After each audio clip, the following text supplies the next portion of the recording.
और वही देखिए, ग्वालियर में साइबर फ्रॉड का मामला नहीं थम रहा है। दरअसल यहाँ पर ग्वालियर में फिर से साइबर ठगी का मामला सामने आया है। सीबीआई अफसर बनाकर बुजुर्ग रिटायर्ड रजिस्ट्रार से ठगी कर दी गई है।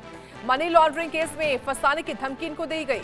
1 करोड़ 12 लाख रुपए की एक और साइबर ठगी का मामला सामने आया और ये मामला आया है ग्वालियर से सामने। देखिए, ग्वालियर में ये जो साइबर फ्रॉड का मामला आया है, इसको लेकर अब जो साइबर क्राइम ब्रांच की टीम है वो इस वक्त कार्रवाई कर रही है कि ये ठग कौन है जिन्होंने किस तरीके से एक रिटायर्ड रजिस्ट्रार को अपनी ठगी का शिकार बना दिया और जिससे 1 करोड़ 12 लाख रुपए ठगी। और ये किया इन्होंने मनी लॉन्ड्रिंग के नाम पर। ये आपको मनी लॉन्ड्रिंग में फंसा देंगे या फिर इस तरह का जो झूठा मुकदमा दर्ज कर देंगे, कुछ ऐसा कहकर उनसे 1 करोड़ 12 लाख रुपए ठग लिए। तो मनी लॉन्ड्रिंग केस में फंसाने की धमकी देने पर ठगी की है और ये मामला है ग्वालियर का। तो लगातार साइबर फ्रॉड के मामले देश के कोने कोने से सामने आते हैं और अब ग्वालियर में कैसे साइबर ठगी का एक और मामला सामने आया है। यहाँ पर सीबीआई का अफसर बनकर ठगी हुई है। मनी लॉन्ड्रिंग केस में फंसाने के नाम पर धमकी दी, ठगी की है और 1 करोड़ 12 लाख रुपए ऐंठ लिए।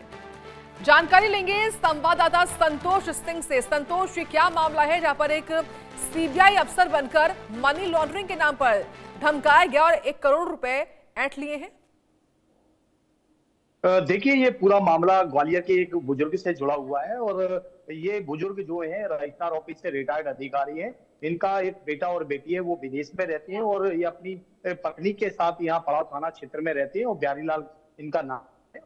इनके साथ ठगी की गई है। यहाँ पर सीबीआई और आरबीआई के कई अफसर बनकर अलग अलग समय पे इनके साथ फ्रॉड किया गया और 31 दिन तक इनको डिजिटल अरेस्ट करके रखा गया था और डिजिटल अरेस्ट के दौरान 1 करोड़ रुपए से ज्यादा की जो ठगी है, यानी कि पैसा ट्रांसफर अलग अलग अकाउंट में कराया गया है। जब पैसे की बात की गई है तो जो साथी ठगे उन्होंने ये कहा है कि आपका पैसा जांच के लिए रखा गया है, आरबीआई इसकी जांच करेगी और जांच के बाद आपका पैसा सुरक्षित आपके अकाउंट में पहुंच जाएगा।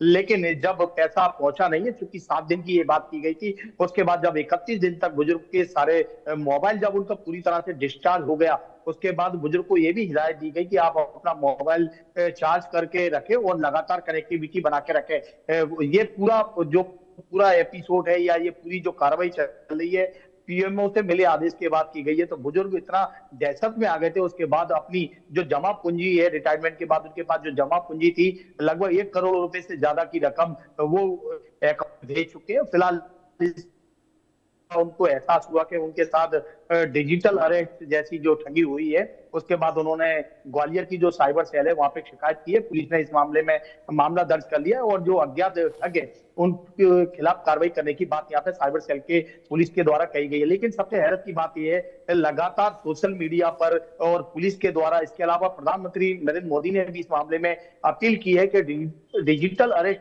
जैसे चीज नहीं होती है, उसके बावजूद भी पढ़े लिखे जो लोग हैं वो लगातार डिजिटल अरेस्ट जैसे फ्रॉड है उसमें ठगे जा रहे हैं। जी, निश्चित तौर पर। और क्योंकि इन लोगों में एक अवेयरनेस नहीं है कि इस तरीके से ठगियां होती हैं। और फिलहाल ये बताइए इस पूरे मामले को लेकर कि जिस तरीके से पूरा मामला सामने आया है, कि क्या एक अवेयरनेस क्रिएट हो लोगों के बीच में, इसके लिहाज से भी अब क्या कोई कार्यक्रम चलाया जाएगा? और इस मामले में खास तौर से गिरफ्तारी कब तक हो सकती है और इसमें कितने लोग शामिल हैं?